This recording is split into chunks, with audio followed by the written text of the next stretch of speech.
স্ত্রীর ঘুমটা ভেঙে গেল দত্ত বাড়ির হইচয়ে। ভোর থেকেই শুরু হয়ে গেছে জলখাবারের আয়োজন।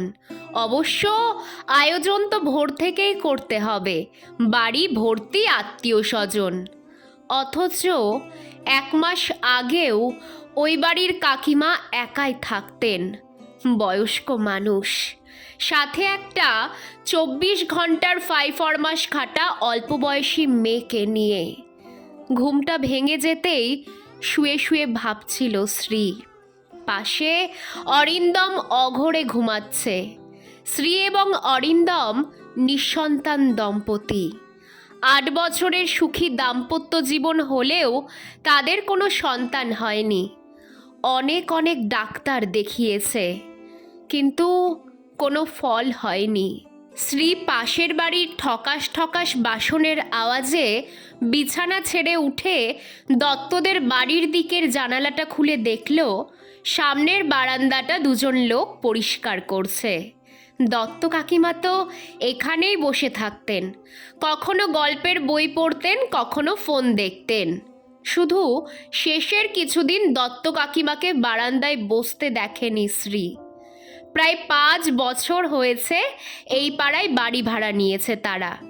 সকলেই বাচ্চা হচ্ছে না কেন প্রশ্ন করে আলোচনা করে, কিন্তু দত্ত কাকিমা শ্রীকে এমন প্রশ্ন কখনো করেননি।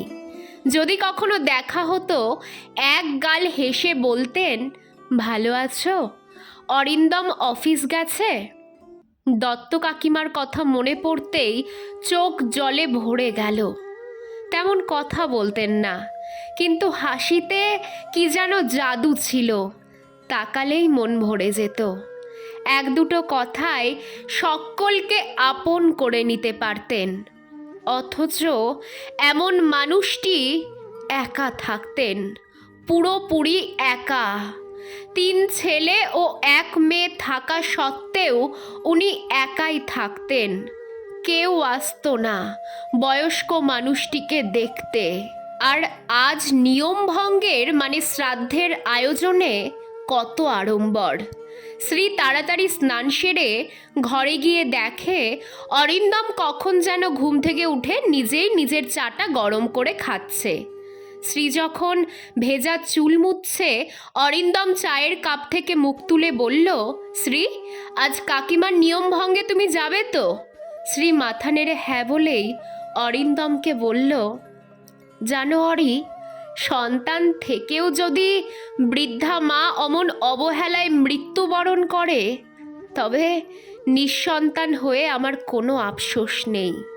অরিন্দম তার স্ত্রী শ্রীয়ের সামনে এসে বলল, ঠিক বলেছ শ্রী, আজকাল কোনো সন্তানই বৃদ্ধ মা বাবাকে দেখার জন্য তাদের কাছে থেকে যায় না।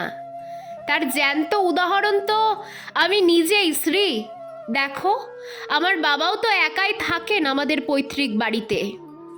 শ্রী অরিন্দমের কথা শুনে অরিন্দমের দিকেই তাকিয়ে রইল। যাও, তাড়াতাড়ি পুজো সেরে যা হোক কিছু ডাল ভাত রেঁধে দিও, তোমার তো আজ দুপুরে নেমন্তন্ন ওই বাড়িতে। ঘটনা কিন্তু সত্যি বলুন, সন্তান থাকলেও কাজের কারণে অধিকাংশ ছেলেমেয়েরাই এখন বাড়ির বাইরেই থাকে। বৃদ্ধ মা বাবার জন্য সময় কোথায় তাদের হাতে?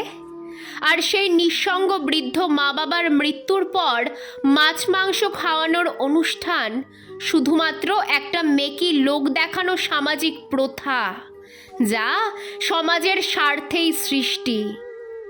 পাশের বাড়ি থেকে যত রান্নার গন্ধ নাকে আসছিল, তত দত্ত কাকিমার জীবিত অবস্থায় নিঃসঙ্গ থাকার কথা ভেবে শ্রীর চোখের জল কিছুতেই শুকোতে চাইছিল না।